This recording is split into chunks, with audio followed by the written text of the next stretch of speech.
It's important to remember that it's the people's government. The folks who are elected are here because the people back home believe that they're the ones who are going to best represent their interests before the legislature in this case. So it's TVW's role to really provide them a window into that work and to give them an opportunity to better understand the process so they can work better within the process themselves. We think it's just very important for all folks to know how to access government, know how to participate, and to know that they're not shut out of the system, that they can have a voice as well. I think open government is critical because this is your money that funds all of the operations here. This is taxpayer dollars. Anyone that lives in this state is affected by this, is affected by any number of decisions, from their commute to their tax bill. My favorite part about television is getting the television signals or video signals from point A to point B, and a lot of the difficulties that you have to go through to make that happen, especially here on the Capitol campus. The video comes back from the Capitol campus to TVW via fiber optic cable. It was a major undertaking to get fiber run from this building to the Capitol campus. This is the Gene Cullen studio, named after Gene Cullen of Ferguson Construction. In this studio we produce Inside Olympia, as well as The Impact and Legislative Review. We're on the set over there. We are in master control right now, and in master control we have three identical production control rooms. We work in two-man crews here to cover the gavel-to-gavel portions of TVW. The crew chief will switch the show and he will add the graphics, and the other guy will run robotics and log the bills as they come across. We have 60+ cameras up on the Capitol campus. There's 4 in the studio, and from any one of the 4 control rooms at TVW, we can route up any room and control any of those cameras. My name is David Johnson. I'm the Director of Education at TVW. So I oversee the Teach with TVW education outreach program. We have really 2 big divisions of programs. We have video pieces that we create that explain how state government works, and then also show youth that are involved and engaged in state government in some way. And then we also have experiential programs. So an example of this is our Capitol Classroom program. One thing about this exercise with Teach for TVW is this is literally how it works. This is literally how a bill runs, and you guys did it in real time. So these are programs that students can learn how the government works by going through the process and by working directly with governments. Capitol Classroom has been the biggest potential to change something in the world. I had never before, have lab reports really had any farther reaching, potential to do good than just a good grade. It's Capitol Classroom, changing something within our state has been really fun and important to me, yeah. This is just a great way for students to see how big of an impact they can make on state government, and that stuff you do in the classroom actually applies to the real world. These students are going to grow up. These students are going to be our next generation of teachers, lawyers, professionals, business executives, legislators, members of Congress. Creating that foundation for them to respect the Constitution, to respect all of this beauty, all of this place that does these wonderful things that we call laws and policies. We have to start somewhere, and this is a great first step. By doing the program, they've seen that this is not something that's really remote, that they can get involved and they could participate as well. So we've had a number of students that have gone on to become involved either as in state government in some way, or working on campaigns, or working as a lobbyist, or going into media and journalism. I have for the last decade been the Olympia Capitol-based reporter for the Northwest News Network, which is a consortium of public radio or national public radio affiliate stations in Washington, Oregon, and Idaho. My job is to really hold the public elected officials accountable. It is to help the public understand how their money is being spent so they can be informed voters and citizens. And it's also just to tell the story, the narrative of state government.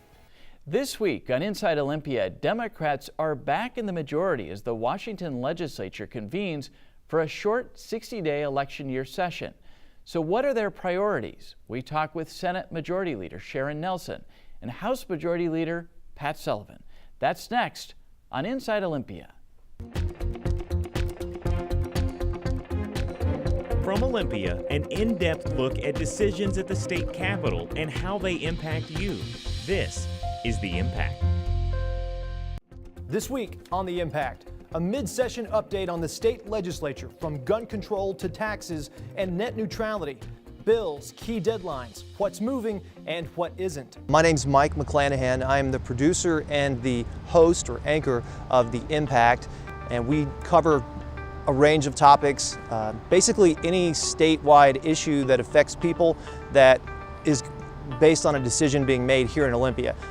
A lot of the time that I spend preparing for the show is spent coordinating schedules to try to bring people into the studio from both sides of either a particular issue or both sides of the aisle, or just a diversity of perspective, because we always want to be balanced in our coverage. Because we didn't have access yet to the legislature, the very first thing we covered was oral arguments before the state Supreme Court around a death penalty case. And it was still several months from April to October that I actually got a chance to take the vote to turn the cameras on in the State House. They have been the only source that most people have in the state to understand how our court system works.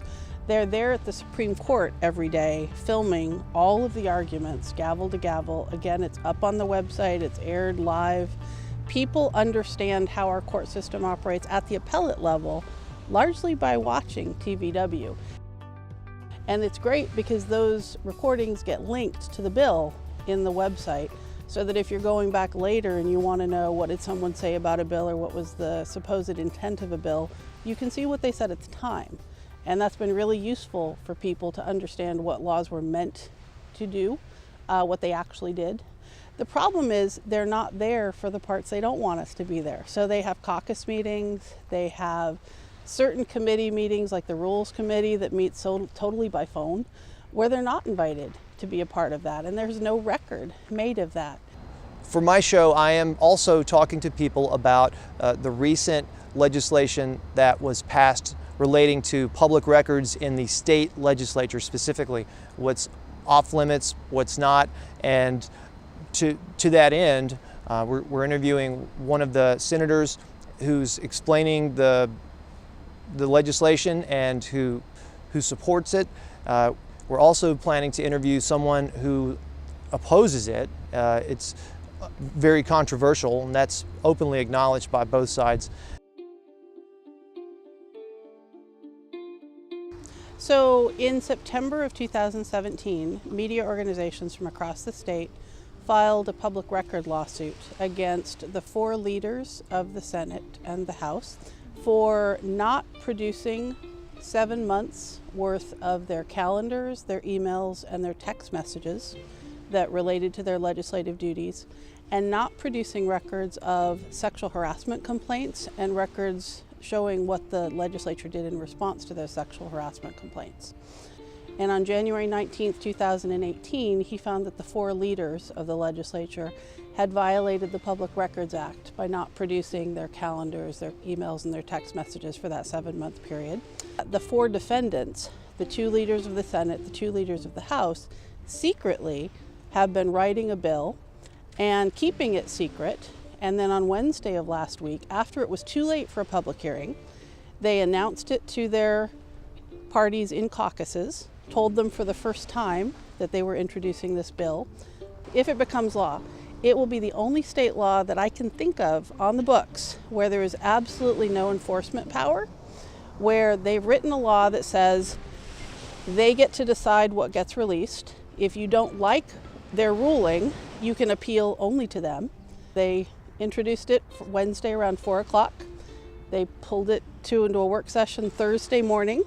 They had 5 people manage to come and find out when the hearing was. It wasn't a hearing, but be allowed to talk against it. Mr. Chairman, ranking members, members of the committee, my name is Roland Thompson. I'm here representing the Allied Daily Newspapers of Washington and the Washington newspaper publishers. Were this hearing to take place tomorrow, instead of one publisher here, there'd be 20, maybe more. This is of great concern to us. And then they pulled it immediately to the Senate, and then within seconds of its passage, immediately to the House. That is unheard of in legislative practice. That is deliberately shutting out the public from any opportunity to be heard, but it's also shutting out all of the other legislators who normally would have time to look at a bill, analyze it, ask questions. And it's disturbing to me because they could have stopped this from square one by just producing the 7 months of texts, emails, calendars, and been done with it. So the fact they haven't, the fact they're willing to push it to an incredibly costly appeal, shows me they care more about whatever it is they're seeking to hide than they really care about the taxpayers' resources. And so what's next for Senate Bill 6617? Well, yesterday, late in the evening, Governor Inslee vetoed the bill. And at the time, he announced that a deal had been struck with the caucuses in the legislature, both the House and the Senate, that they would not try to override his veto, which was amazing because he had previously said he was going to let the bill pass into law without his signature, but there was such an outcry from the public. The governor's office alone received almost 13,000 emails from people about the bill, almost all of them opposing it. Legislator offices were flooded with emails and phone calls. And so they realized they had made a mistake. TVW is incredibly important as a way to help the people understand how the legislature functions and what's going on in Olympia. I wish they could be more places. I wish more people invited them in. I wish they had more resources so they could be at every government entity. They're not able to be, but they set up a great example for local entities and other entities that want to be transparent for what can they do themselves. You could set up a camera in the back of your own council chambers and set it up and put it on your own website. TVW proves it's possible to give the public access, that it's not that expensive and that it's feasible and that there's huge value in it.